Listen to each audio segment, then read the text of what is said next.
Bismillahirrahmanirrahim. Assalamualaikum warahmatullahi wabarakatuh. Alhamdulillah, alhamdulillahirrahmanirrahim, merupakan kebahagiaan bagi saya karena hari ini kita bisa melaksanakan kuliah e-learning, karena memang kuliah e-learning itu dilakukan karena adanya dampak dari virus corona, yang mudah-mudahan virus corona itu segera berakhir. Oke, kita akan membahas tentang materi analisis SWOT, di mana materi-materi yang pernah saya sampaikan sebelumnya bisa dilihat di channel saya Prayoga Pribadi. Pada analisis SWOT secara umum merupakan alat analisa kelebihan dan kekurangan baik itu pribadi maupun organisasi. Sebelum kita membahas tentang analisis SWOT secara utuh, kita akan masuk kepada perencanaan, di mana perencanaan itu sangat berhubungan sekali dengan yang dinamakan alat ukur. Perencanaan itu merupakan alat ukur, alat bantu untuk memutuskan apa yang akan dilakukan di masa yang akan datang. Tentunya dengan satu tujuan. Serangkaian aktivitas manajemen yang dilakukan untuk menentukan suatu tujuan tertentu. Ya, berikutnya adalah ketika sudah menentukan satu tujuan, ada pertanyaan, apa yang harus dilakukan dan bagaimana cara melakukannya. Nah, itu satu pertanyaan yang harus dijawab oleh manajemen sebelum melangkah ke analisis SWOT. Ya, pada apa dan bagaimana itu yang akan dibahas adalah tentang penuntun arahnya seperti apa, kajian masa depannya bagaimana, alokasi sumber dayanya seperti apa, dan standar kinerjanya bagaimana. Oke, kita akan membahas satu-satu tentang penuntun arah. Penuntun arah merupakan atau bagaimana atau kemana perhatian organisasi harus difokuskan. Misalkan suatu bisnis, sepatu misalkan. Dalam proses bisnis sepatu itu fokusnya ke arah mana? Apakah sepatu runner untuk lari, sepatu olahraga, sport, atau sepatu kerja atau apa? Sehingga ketika penentuan arah untuk mencapai suatu tujuan itu harus ada kejelasan atau berdasarkan produk intinya. Yang berikutnya adalah target marketnya dan sebagainya. Nanti akan kita bahas satu persatu pada analisis SWOT. Oke, berikutnya apa dan bagaimana itu tentang kajian masa depan. Apa yang harus diperhitungkan kemungkinan terjadi sehingga dampak dari perencanaan itu gitu ya. Sehingga pada analisis SWOT untuk periode masa atau kajian masa datang itu harus direncanakan tentang organisasi atau kegiatan bisnis itu di masa yang datang akan seperti apa dan bagaimana, dan dampaknya seperti apa ketika kajian itu dilaksanakan. Berikutnya adalah alokasi sumber daya. Ini biasanya lebih umumnya adalah prioritas investasi, misalkan penambahan cabang, misalkan pabrik sepatu tadinya punya cabang di Jakarta, sekarang buka cabang di Purwokerto misalkan. Standar kinerja berikutnya adalah apa dan bagaimana adalah menentukan target sebagai alat kontrol pencapaian tujuan. Ketika membuat sebuah perencanaan, itu harus adanya standar kinerja yang jelas. Targetnya jelas, target penjualannya berapa. Misalkan dalam rencana jangka pendek ini, target penjualannya adalah produksi sepatu sport, gitu ya. Targetnya adalah remaja, penjualannya adalah misalkan dalam satu bulan katakan 200 sepatu, misal 200 pasang sepatu. Sehingga ketika ada target tertentu itu sebagai kontrol untuk mencapai suatu tujuan dalam organisasi. Oke. kajian situasinya, langkah awalnya itu apa yang harus dilakukan sebetulnya untuk membuat langkah dalam perencanaan itu. Apa yang harus kita lakukan? Yang kedua adalah pada lingkup seperti apa. Dan yang ketiga adalah bagaimana dengan sumber dayanya, baik itu sumber daya manusia, sumber daya alam, ataupun sumber daya pendukung lainnya. Berikutnya adalah ketika apa yang harus dilakukan, ruang lingkupnya sudah jelas, bagaimana sumber daya sudah ada, itu informasi-informasi itu harus segera dikumpulkan dalam hal apapun. Kemudian ketika informasi itu sudah terkumpul dengan baik, kita bisa melakukan sebuah analisis. Yang pertama adalah analisis yang berorientasi pada masalah, di mana analisa ini adalah orientasinya adalah untuk menyelesaikan masalah tertentu. Misalkan ketika berdasarkan permasalahannya adalah sumber daya bahan baku yang sulit ketika produksi sepatu adalah misalkan kulit sapi itu sangat sulit didapat. Harus mencari sebuah solusi. Kenapa kok kulit sapi bisa akhirnya sulit? Mungkin ada analisis ketika itu terjadi kesulitan untuk mendapatkan kulit sapi, diganti kulit kerbau atau kulit apa dan sebagainya. Itu adalah analisa gitu ya. Berikutnya analisa yang akan kita bahas yaitu adalah analisa yang berorientasi pada pengembangan atau SWOT analisis. Yang akan kita bahas pada kesempatan hari ini adalah orientasi pengembangan atau SWOT analisis. Apa itu SWOT? Yang pertama S, strength, W-nya weakness, O-nya opportunities, dan T-nya threats. Apa itu? Kita akan membahas satu persatu definisi dari SWOT tersebut. Analisis SWOT adalah sebuah metode perencanaan strategis yang digunakan untuk mengevaluasi strengths, weakness, opportunities, dan threats terlibat dalam satu proyek atau bisnis usaha. Hal ini melibatkan penentuan tujuan usaha bisnis atau proyek dapat mengidentifikasi faktor internal dan eksternal. Ya, di sini jelas bahwa analisis SWOT itu lebih kepada orientasi mengidentifikasi faktor internal dan eksternal.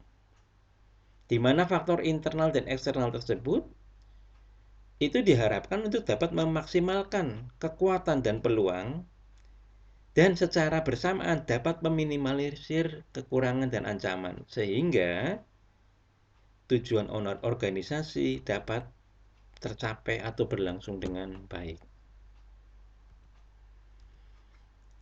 Tujuan analisis SWOT untuk mengetahui tingkat kapasitas suatu organisasi melalui pengkajian atas faktor-faktor internal kekuatan. Jadi faktor internal adalah ada kekuatan dan kelemahan serta faktor eksternal peluang dan ancaman. Sehingga pada prinsipnya adalah analisis SWOT ini bertujuan untuk mengetahui seberapa kekuatan dan kelemahan suatu organisasi atau mungkin pribadi mungkin. Oke. Kita contohkan karena kita kebetulan berada di Purwokerto, Banyumas ya, di mana salah satu produk unggulan kita di Kabupaten Banyumas itu getuk Sokaraja dan soto Sokaraja. Kalau orang menyebutnya soto Sokaraja, di sini ada yang menyebutnya seroto gitu ya. Ya, produksi getuk Sokaraja dan soto Sokaraja itu di Purwokerto dan di Kabupaten Banyumas itu sangat banyak sehingga setiap pengusaha masing-masing membuat satu inovasi agar produk soto dan getuk Sokaraja itu dapat mempunyai nilai jual yang baik. Ya. Ya, soto dan getuk goreng. Misalkan kita analisis sederhana saja. Strength atau kekuatan. Apa keunggulan bisnis Anda dibanding kompetitor sejenis? Ya, mungkin kalau kita melihat soto dan getuk goreng yang tadi kita bahas, mungkin kekuatannya, strength-nya adalah harga misalkan. Harganya relatif murah. Rasa mungkin, rasanya enak, sehat karena getuk goreng misalkan diambil dari umbi-umbian misalkan. Lokasinya strategis. Apakah alasan customer memilih produk Anda? Yaitu tadi, misalkan biasanya secara umum adalah mungkin harga dan rasa mungkin. Berikutnya, weakness atau kelemahan. Apa yang kamu prioritaskan untuk diperbaiki tahun ini? Nah, misalkan dalam produk soto dan gedung goreng, yang harus diperbaiki atau kelemahannya misalkan varian rasa. Karena zaman milenial ini mungkin perlu ada sentuhan atau target marketnya adalah remaja. Misalkan boleh misalkan bikin getuk goreng dikasih toppingnya keju misalkan. Atau mungkin getuk goreng coklat misalkan. Atau kemasannya yang tadinya model kemasannya getuk goreng itu bulat-bulat gitu ya. Sekarang misalkan modelnya digabungkan seperti coklat, seperti Silver Queen misalkan. Apa yang dimiliki kompetitor tapi bisnis Anda belum memilikinya misalkan. Ya, pada produksi soto dan gedung goreng misalkan. Ini sebagai produk andalan di Banyumas ya. Mungkin kompetitor produk sejenis. Misalkan soto Sokaraja ada soto Semarang, soto Lamongan, soto Sulung dan sebagainya. Mungkin sudah mempersiapkan sedemikian rupa selain produk, pelayanan juga bisa dijadikan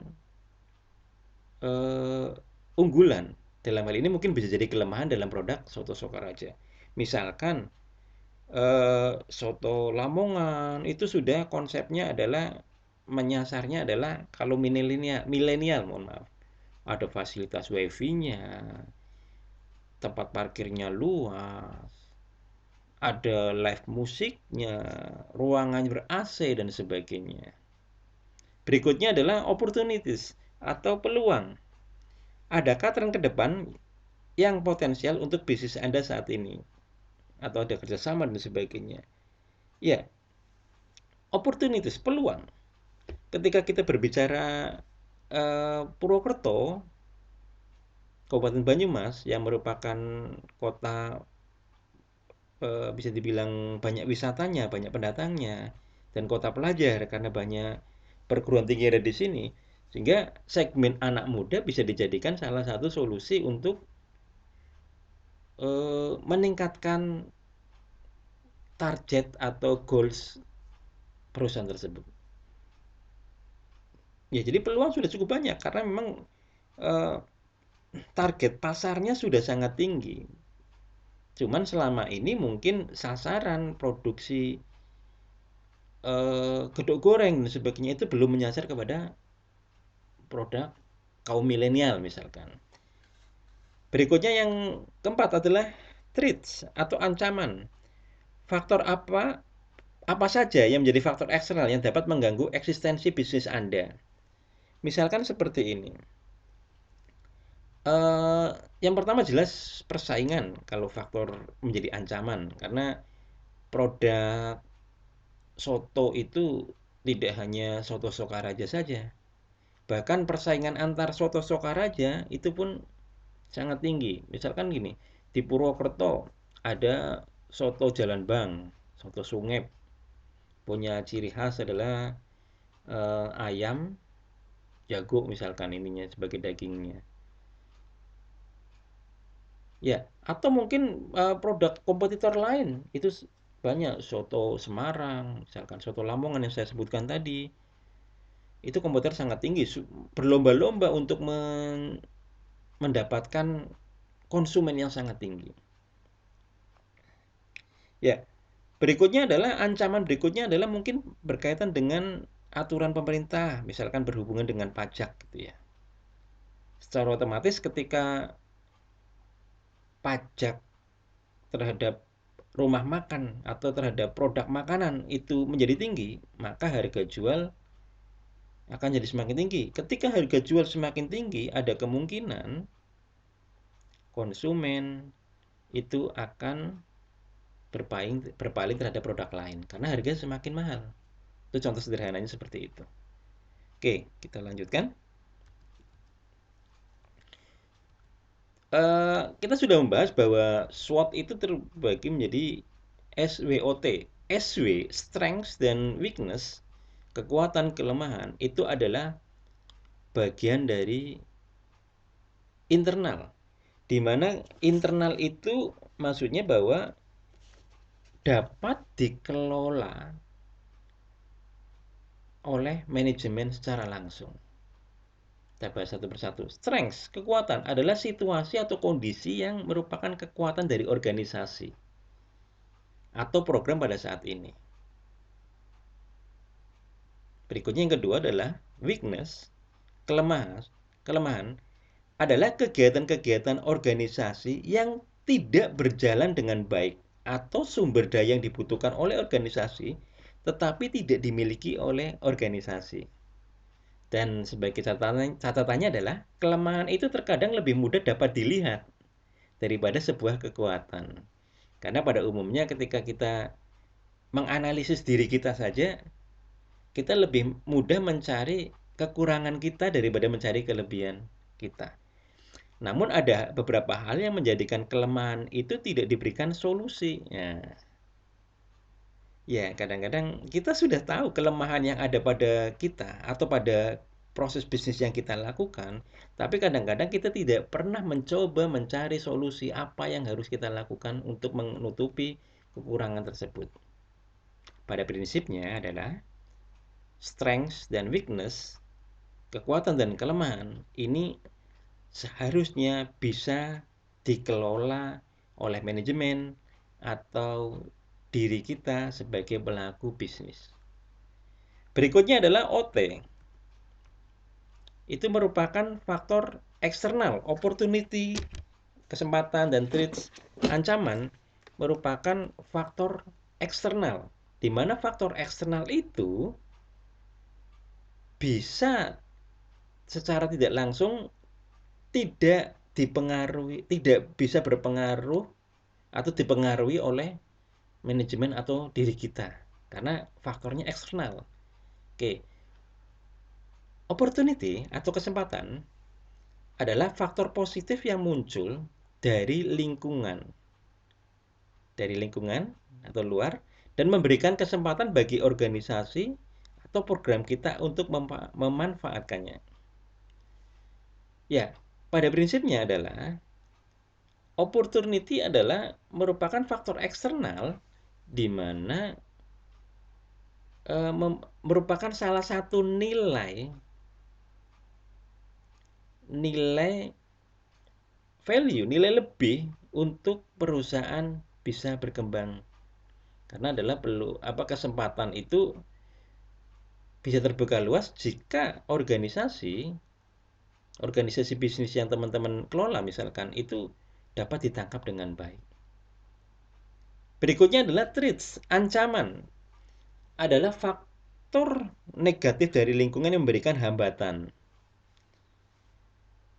Ya, kadang-kadang kita berpikir bahwa ancaman adalah hal yang terkadang selalu terlewat karena banyak yang ingin mencoba atau melawan arus gitu ya.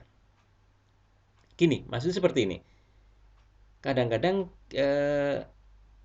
mohon maaf, misalkan kita itu membahas tentang manajemen diri gitu ya. Atau teman-teman melakukan sebuah proses bisnis terlalu overconfident. Terlalu percaya diri bahwa produk yang kita hasilkan, apa yang kita punya itu sudah lebih dari kompetitor atau orang lain. Ketika kita sudah merasa diri kita overconfident, terlalu percaya diri terhadap diri kita hanya berjalan di tempat saja. Tetapi padahal kompetitor sudah mulai menjadi follower kita, bahkan mulai mengejar produk-produk kita. Dan ini yang kadang-kadang tanpa kita sadari gitu ya, bahwa kadang-kadang kita merasa bahwa berada pada zona nyaman. Sudahlah, yang produknya ini saja. Saya seperti ini cukup dan sebagainya. Itu yang kadang-kadang membuat eh, produktivitas itu akan menurun dengan drastis. Oke, next kita lanjut. Langkah analisis SWOT. Yang pertama adalah identifikasi aspek-aspek yang dinilai dalam suatu organisasi. Yang kedua adalah tetapkan skop analisis menyeluruh atau parsial. Pada analisis SWOT, sebelum kita melakukan sebuah analisa terhadap organisasi atau diri kita pribadi gitu ya, itu kita harus membuat skop cakupannya seperti apa yang akan kita analisis. Misalkan kita punya produk, apakah jangkauannya itu harus kita nilai semua misalkan produk soto Sokaraja misalkan, apakah analisanya yang akan kita menyeluruh itu maksudnya gini, misalkan produk semua soto yang ada di Indonesia, dari soto Makassar, mungkin soto yang ada punya khas soto Manado, soto Papua, atau soto manapun harus dianalisis semua. Kompetitornya seluruh Indonesia. Atau hanya di lingkungan yang lebih sempit. Itu skop analisanya harus ditentukan. Pada siapa, bagaimana analisa itu dikerjakan. Berikutnya adalah susun instrumen untuk melakukan asesmen pembobotan. Di mana instrumen ini dilakukan dengan cara memberikan kuesioner. Proses membuat sebuah analisis SWOT adalah dengan cara proses pemberian kuesioner, di mana penilaiannya adalah secara umum adalah biasanya menjadi 5 gitu ya. Sangat setuju, terus setuju, terus biasanya yang tengah itu netral, berikutnya adalah tidak setuju, dan yang terakhir adalah sangat tidak setuju. Itu biasanya instrumennya secara umum seperti itu. Walaupun kadang ada 2, ya dan tidak, bisa, atau mungkin 3, ya, netral, tidak, dan sebagainya. Lakukan pembobotan berdasarkan kondisi seobjektif mungkin. Nah, pada analisis SWOT, kadang-kadang nilai objektivitas itu tidak terjaga ketika responden yang kita tuju itu tidak sesuai dengan seharusnya. Misalkan responden yang mengisi kuesioner yang kita buat terhadap produk soto tersebut misalkan adalah teman kita, saudara kita. Secara otomatis biasanya mengisinya tidak objektif. Maka penentuan responden sangat penting. Berikutnya adalah hitung bobot keseluruhan, tarik kesimpulan, dan susun langkah berdasarkan hasil analisis. Kita akan bahas nanti. Ya, di sini saya akan menjelaskan tentang gambar daerah hasil analisis. Di mana pada kuadran 1 itu mencakup tentang opportunity dan strength. Di mana kuadran 1 itu opportunity plus, strength plus. Maka nilainya masuk di kuadran 1 dengan cara progresif. Yang kedua, pada kuadran 2 itu plus minus. Strength-nya bagus, tapi trade-nya jelek. Maka harus melakukan diversifikasi terhadap strategi, pengulangan strategi atau inovasi strategi. Berikutnya, weakness-nya minus dan opportunity-nya plus, maka ubahlah strategi yang ada. Misalkan metode strategi dulu adalah lebih ke arah target marketnya adalah misalkan produk soto hanya pada orang tua. Sekarang dirubah, misalkan sotonya buat anak-anak mungkin, sotonya buat kaum milenial dan sebagainya. Dan yang terakhir adalah strategi bertahan. Itu apabila weakness dan trade-nya itu minus, maka masuk ke kuadran 4. Kita akan bahas ini nanti. Ya, kuadran 1 itu strateginya adalah agresif. Nah, jika perusahaan atau institusi pada kuadran ini merupakan situasi yang sangat menguntungkan, karena jelas sekali opportunity dan di sini jelas sekali pada opportunity dan strength-nya adalah kuat. Strategi yang dilakukan dalam kondisi ini adalah mendukung kebijakan pertumbuhan yang agresif. Sehingga pada kuadran 1, apabila nilai itu masuk pada kuadran 1, maka perusahaan itu harus membuat suatu strategi yang menyerang, agresif. Ya, karena memang itu nilainya plus dan plus, harus menyerang. Produk harus dibuat banyak, produk harus divariatif dan sebagainya. Ini strategi yang sangat menguntungkan jika produk yang saudara bikin adalah masuk di kuadran 1. Yang berikutnya adalah ketika proses bisnis yang Anda lakukan masuk di kuadran 2 atau strategi diversifikasi, perusahaan dan institusi pada posisi ini meskipun menghadapi berbagai ancaman, sehingga ada ancaman, perusahaan masih memiliki kekuatan dari segi internal.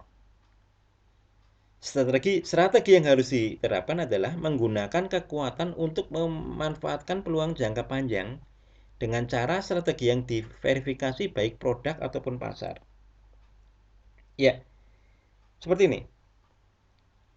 Walaupun secara produk soto itu misalkan pesaingnya banyak, misalkan produk getuk goreng persaingannya banyak,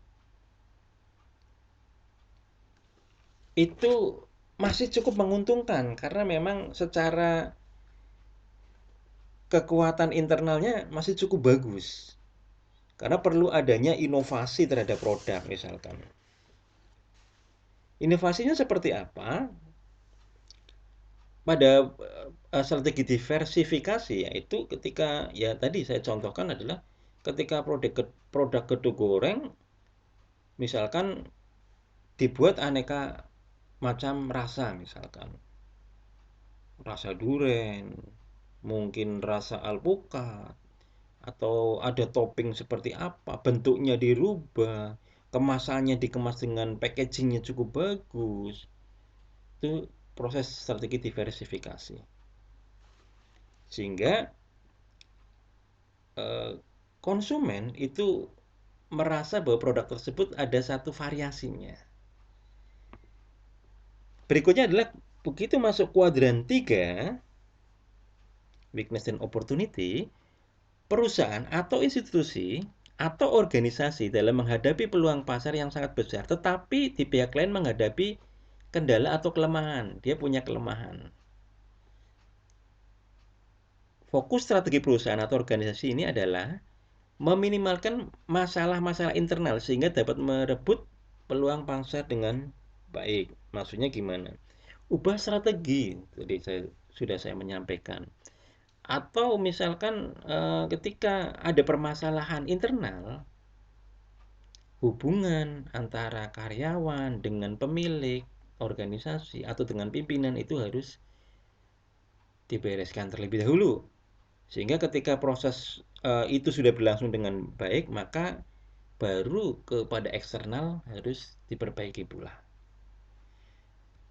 Dan kuadran 4, strategi defensif, merupakan situasi yang sangat tidak menguntungkan perusahaan atau institusi ini menghadapi ancaman dan kelemahan internal. Ya, ini adalah strategi bertahan gitu ya. Karena di sini dijelaskan bahwa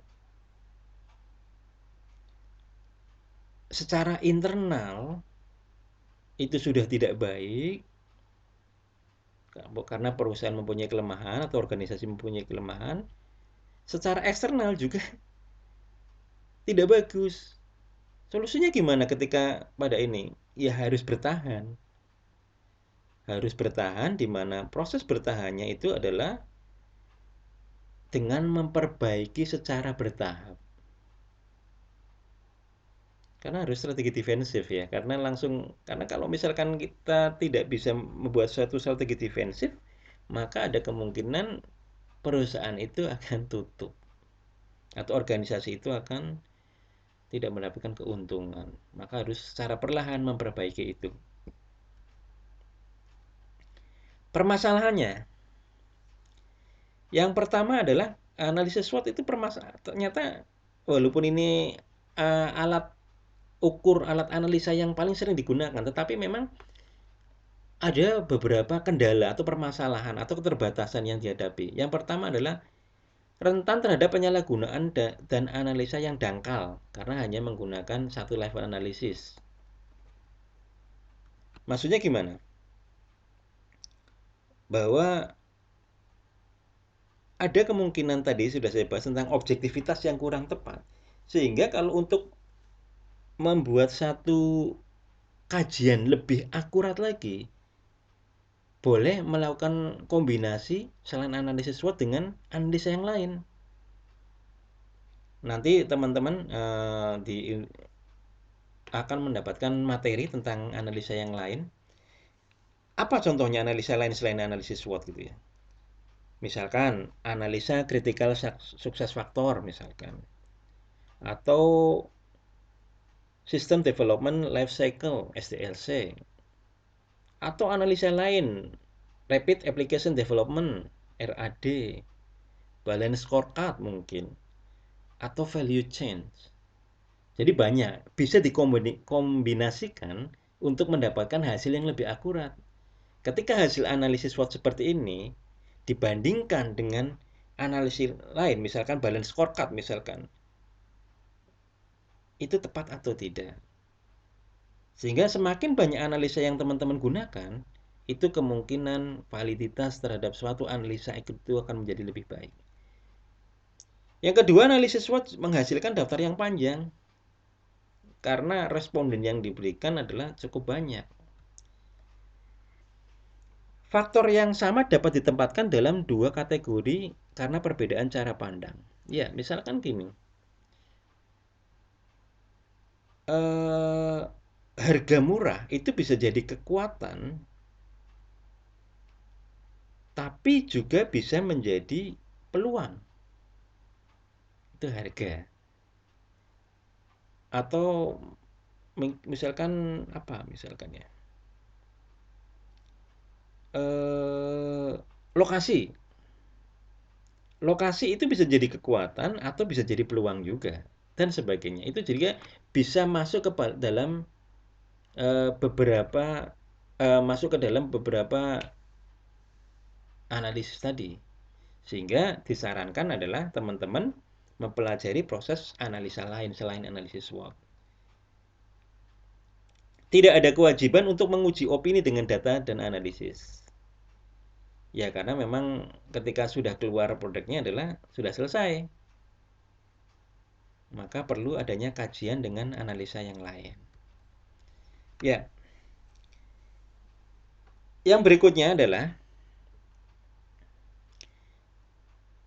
Di sini internal itu strength dan weakness, eksternal opportunity dan threats, strategi SO antara strength dan opportunity. Ketika itu harus ciptakan strategi yang menggunakan kekuatan untuk memanfaatkan peluang. SO berarti kan strength dengan opportunity. Gimana ceritanya adalah kekuatannya adalah produk soto adalah harga murah. Peluangnya adalah karena Purwokerto Kota Satria ini banyak wisatawan misalkan, banyak pelajar, banyak pendatang. Berikutnya adalah strategi WO, weakness dan opportunity. Menciptakan strategi yang meminimalisir kelemahan untuk memanfaatkan peluang. Tadi sudah jelaskan bahwa peluangnya adalah Purwokerto sebagai kota wisata, kota pelajar, banyak pendatang. Ya, gimana ceritanya? Biar strategi WO ini dapat berlangsung dengan baik dengan cara kekurangan yang ada, misalkan sumber bahan baku atau sumber daya manusianya sangat kurang, gimana diciptakan untuk memanfaatkan peluang. Dan berikutnya adalah strategi ST, strength dan threats. Ciptakan strategi untuk menggunakan kekuatan untuk mengatasi ancaman. Kita kekuatannya sudah bagus, dari sisi manajemen bagus, dari sisi internalnya oke. Itu adalah merupakan satu kekuatan untuk menghadapi ancaman-ancaman kompetitor-kompetitor lain. Dan yang berikutnya adalah strategi WT, weakness dan threat. Ciptakan strategi yang meminimalisir kelemahan dan menghindari ancaman. Oke, kita akan membahas tentang contoh kuesioner. Kuesioner yang kita tuju adalah misalkan di sini yang akan kita bahas yaitu membuat kuesioner kepada respondennya, pada pelanggan di Soto Sokaraja misalkan. Kita membahas tentang strengths-nya itu apa? Satu, yang pertama adalah pelayanan penjual ramah. Jadi responden itu boleh memberikan nilai. Jika sangat tidak setuju, maka nomor satu mungkin di checklist, dicentang. Tidak setuju, nomor dua. Nomor tiga netral, jadi berimbang. Yang keempat setuju, dan yang kelima adalah sangat setuju. Jadi pelayanan penjual ramah dari kekuatannya. Harga soto Sokaraja murah. Rasa soto rasa soto Sokaraja enak gitu. Harusnya mohon maaf itu salah typo, salah ketik. Lokasi strategis. Jadi tinggal kalau responden mengatakan setuju dan sebagainya itu sesuai dengan nilainya di checklist. Yang berikutnya adalah weakness, inovasi produk makanan. Maksudnya bahwa di sini sebagai contohnya adalah ada variasi produk. Misalkan variasinya kalau selama ini rasa getuk goreng original gitu ya, pakai gula Jawa, mungkin sekarang ada variasi lain, misalkan rasa durian, rasa nanas mungkin atau rasa apa gitu ya. Metode promosi baik, pengelolaan SDM baik, inovasi produk soto Sokaraja. Ya, kita bahas satu persatu. Strengths itu pada posisi integrity, ini juga sama ya. Nah, pada posisi integrity itu adalah 100 adalah nilai absolut. Dimana karena ini soalnya 4 pada posisi kekuatan, itu dibagi rata. Karena dirasa bahwa proses integrity itu pelayanan, harga, rasa, lokasi itu merupakan poinnya sama gitu ya. Tapi yang jadi permasalahan adalah andai kata ternyata di antara pelayanan, harga, rasa itu ada yang menurut kita, menurut pakar, itu ada poin yang lebih tinggi misalkan. Maka caranya adalah membuat, jika bobot tiap faktor strategis terdapat perbedaan, maka tiap faktor strategis diberi tingkat signifikasinya. Satu itu jika itu signifikan, itu satu. Jika sangat signifikan, itu poinnya 3. Maksudnya seperti apa? Ya, ketika pelayanan itu dirasa adalah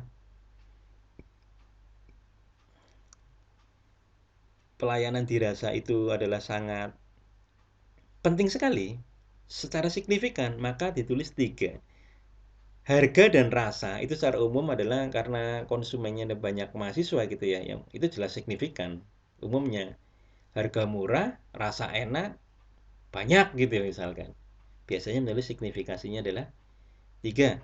Lokasi misalkan dirasa tidak begitu signifikan, ditulislah 2 misalkan kurang. Sehingga hasilnya dijumlah 3 tambah 3 tambah 3 tambah 2 sama dengan 11.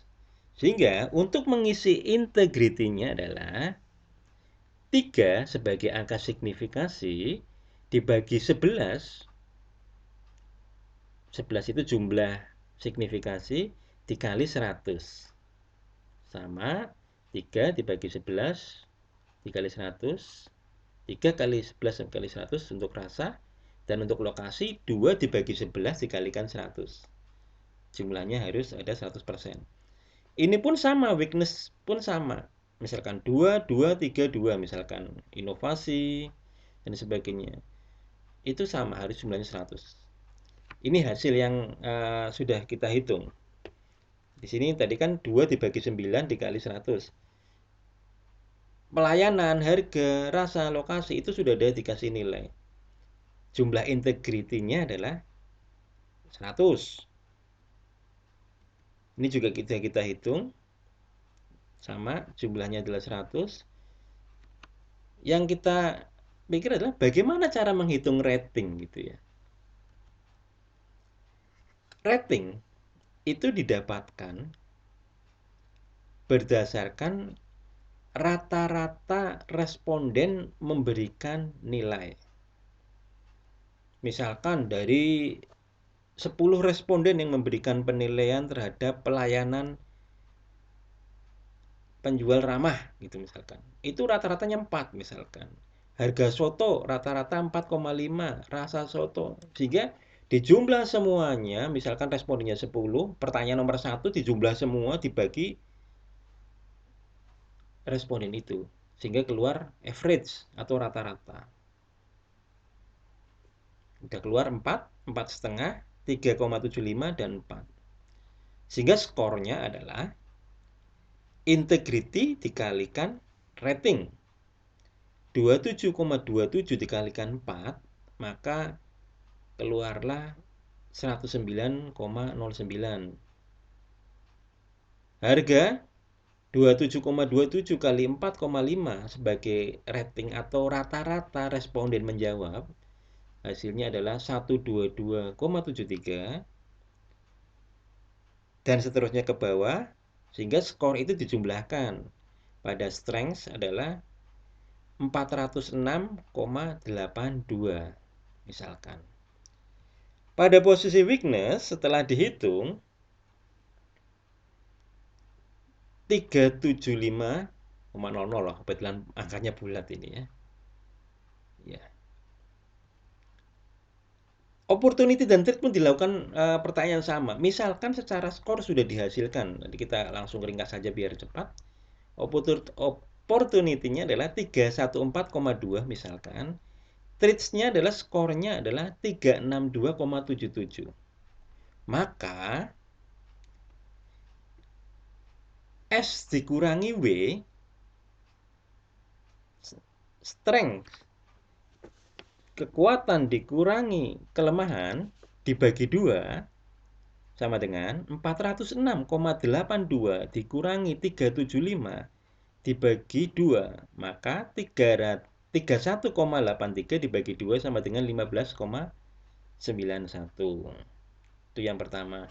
Yang berikutnya, peluang dikurangi ancaman, O dikurangi T, sama dengan 314,2 dikurangi 362,77 dibagi 2. Maka muncul minus 48,57 dibagi 2, atau sama dengan minus 24,29. Maka gambarnya adalah seperti ini. Ya, teman-teman. Gambarnya adalah posisi hasilnya tadi adalah 15,91 dan 24 minus 24,29. Mohon maaf, kurang minus itu. Itu berada ketika hasil itu ditarik. Karena ini ke bawah itu minus, ke atas plus, ke kiri minus, ke atas plus. Maka berada di kuadran kedua. Nah, ini hasilnya seperti itu. Maka perlu diversifikasi terhadap produk yang sudah kita jelaskan tadi. Jadi, kurang lebih seperti itu materi tentang analisis SWOT. Nanti teman-teman bisa mencoba membuat analisa. Paling sederhana adalah teman-teman bisa membuat analisa tentang, kalau teman-teman belum mempunyai kegiatan bisnis, orientasi bisnis, teman-teman bisa membuat analisa tentang diri sendiri. Anda masuk di kuadran berapa? Kuadran 1, 2, 3, atau 4. Sehingga teman-teman ketika sudah banyak belajar, berlatih, teman-teman akan mendapatkan hasilnya. Demikian untuk materi e-learning pada kesempatan hari ini.